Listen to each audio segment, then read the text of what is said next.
विराम चिन्ह पढ़ रहे थे ना हम लोग?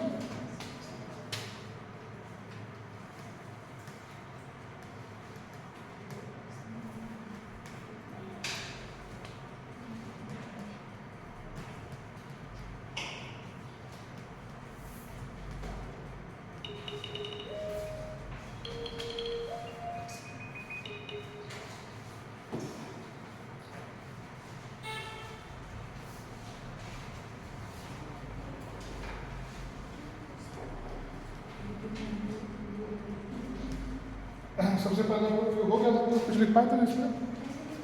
कुछ नहीं, रुकना ठहरना। हाँ हाँ हाँ, वो लिखाना है ना। पहले ये लिख लीजिए आप लोग, पूर्ण विराम। पूर्ण विराम,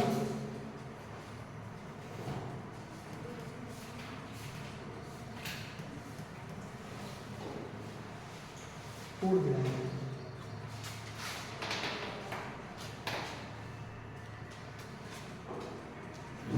देखिए, पूर्ण विराम का अर्थ है, पूर्ण विराम का अर्थ है पूरी तरह रुकना या ठहरना। पूरी तरह रुकना या ठहरना।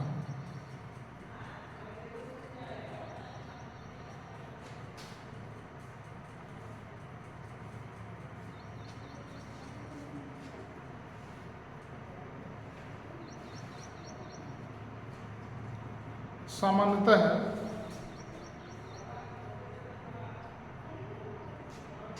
जहां विचार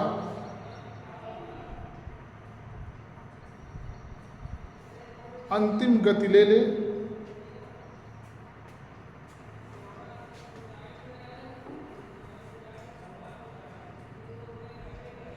और वाक्य के तार एकदम टूट जाएं, ले लें, और जहां विचार के तार एकदम टूट जाएं,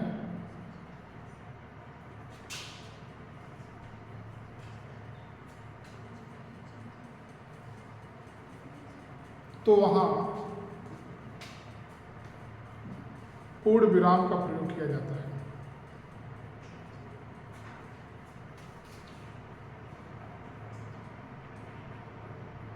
जैसे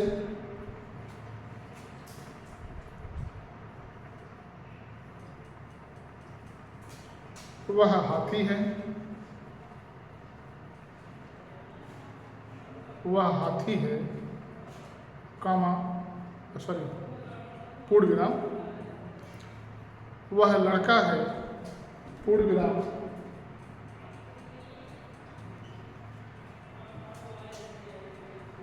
तुम जा रहे हो,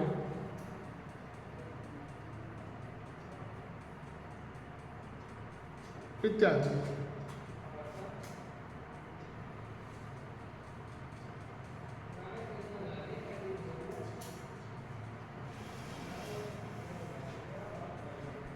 इन वाक्यों में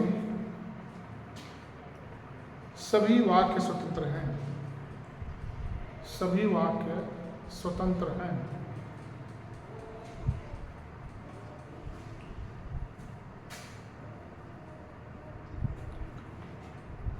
और सभी विचार अपने में पूर्ण हैं।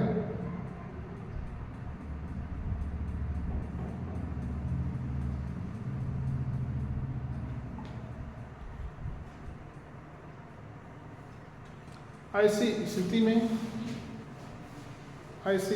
में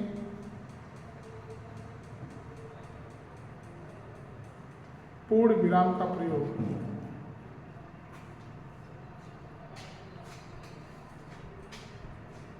किया जाता है।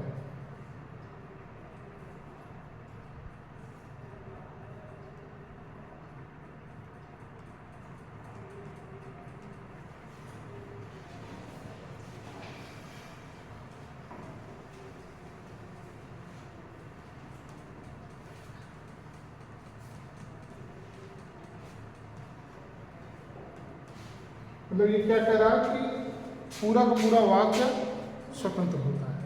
और जहाँ विचारों के तार, मतलब विचारों के तार मतलब कि उसके आगे तार टूटने मतलब ये होता है कि जहाँ विचार आपके समाप्त, जैसे अगर ये आप पूछ रहे तुम जा रहे हो, तो ये पूरा का पूरा स्वतंत्र वाक्य हो गया।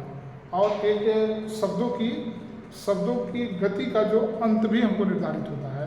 भाई जैसे आप किसी सवाल पूछेंगे तुम जा रहे हो, इसका मतलब एक वाक्य हो गया। अब इसके बाद आप पूछेंगे ना कि कब आओगे, जब वो जवाब देगा तब आप पूछेंगे। तो विचारों के, आपके विचारों का अंत यहाँ पे हो गया। अब दूसरा विचार आपके मन में तब आएगा, तब शब्द निकलेंगे जब अगला आदमी हाँ या ना बोलेगा, तभी तो आएगा ना। तो इसका कहने का मतलब ये है कि जहाँ विचार वाक्यों की गति का अंत हो जाए या विचारों के तार टूट जाए, वहाँ पे हम लोग क्या करते हैं, पूर्ण विराम का प्रयोग करते हैं। और ये पूर्ण विराम के जो वाक्य होते हैं स्वतंत्र होते हैं, किसी पे आधारित नहीं होते। अब इस वाक्य में किसी की ज़रूरत नहीं है, किसी शब्द की ज़रूरत नहीं है, ये स्वतंत्र है। वह लड़का है, मतलब एक क्लियर की बात कर रहा है कि वह लड़का ही है। तुम जा रहे हो, ये भी बिल्कुल स्वतंत्र शब्द है कि एकदम क्लियर हम सवाल आपसे करें, मतलब तुम जा रहे हो ना। तो ऐसे जगह पर हम लोग क्या करते हैं, पूर्ण विराम का प्रयोग करते हैं। पैराग्राफ समझ करिए। अच्छा एक काम करिए, ऐसे करिए, उसको नंबरिंग कर दीजिए, पहला नंबर कर दो। जहाँ से आप लिखे हैं पूर्ण विराम का अर्थ, उसको एक नंबर डाल दीजिए। अभी जहाँ से लिखवाना चालू किया हूँ वहाँ एक नंबर डाल दीजिए। और अब 2 नंबर डालिए, अब 2 नंबर डालिए। कभी कभी किसी व्यक्ति का या वस्तु का, कभी कभी किसी व्यक्ति का या वस्तु का सजीव वर्णन करते समय, सजीव वर्णन करते समय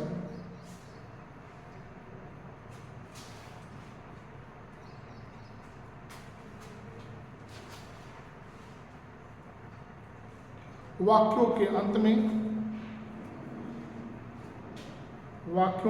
में पूर्ण विराम लगाया जाता है।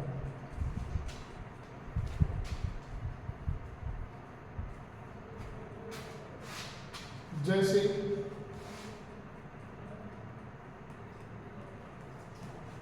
गोरा रंग, गोरा रंग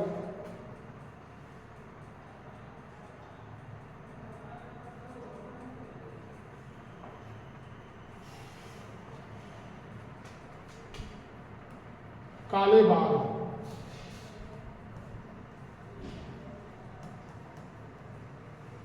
काले बाल हो गया।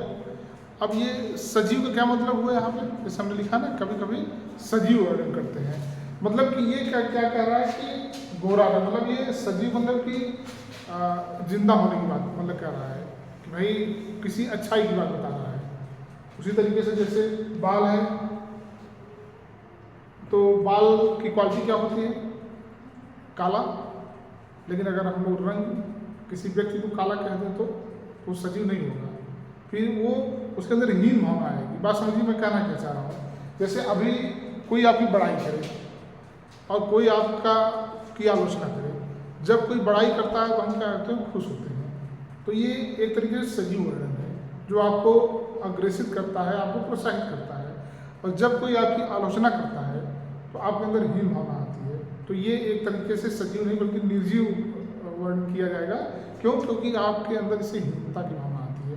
अगर कोई अभी कह दे गोरा रंग, ठीक, तो क्या आएगा, अगर हम लोग काले भी रहेंगे, कोई हमको गोरा कहेगा हम लोग खुश हो जाएंगे, ठीक। बाल अगर थोड़े पके, अगर कोई कह रहे आपके बाल तो बहुत काले हैं, तभी हम लोग को अच्छा मतलब ठीक ठाक मामला चल रहा है।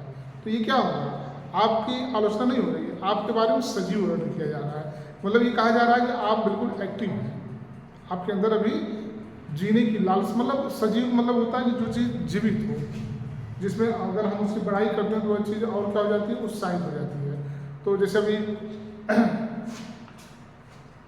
ये सारी चीज़ें लगभग शरीर के ऊपर ही की जाती हैं कि गोरा रंग, काले बाल, ठीक है, इस तरीके से जितने अंग होते हैं सबके बारे में जब बताया जाता है तो अच्छाई के लिए, तो उसी को हम लोग कहते हैं सजीव वर्णन। तो कभी कभी कुछ सजीव व्यक्ति या वस्तु का सजीव वर्णन भी करने पर वाक्यों पूर्ण विराम का प्रयोग किया। जैसे अभी अगर कहा जाए कि आपका शरीर तो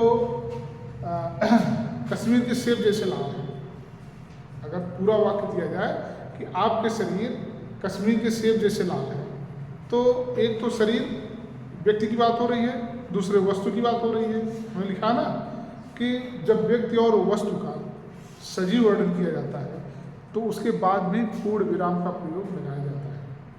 आगे लिखिए।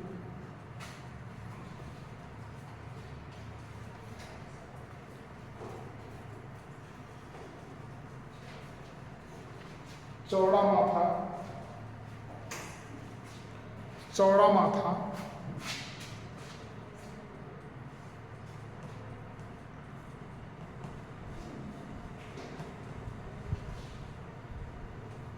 बड़ी बड़ी आंखें,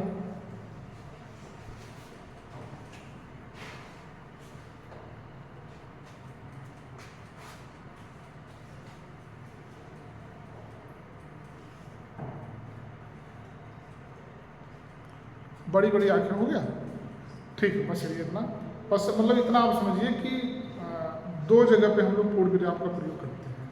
पहला वो जब विचारों का अंत हो जाए या शब्दों का अंत हो जाए या विचारों की कड़ी जब टूटने लगे तब लगाते हैं, और जब हम किसी व्यक्ति या वस्तु का सजीव वर्णन करते हैं, मतलब उसके बारे में अच्छी बात करते हैं, बड़ाई करते हैं, तब लगाते हैं। ठीक, दूसरा हेडिंग डाल के छोड़ दीजिए, बहुत जल्दी अल्प विराम।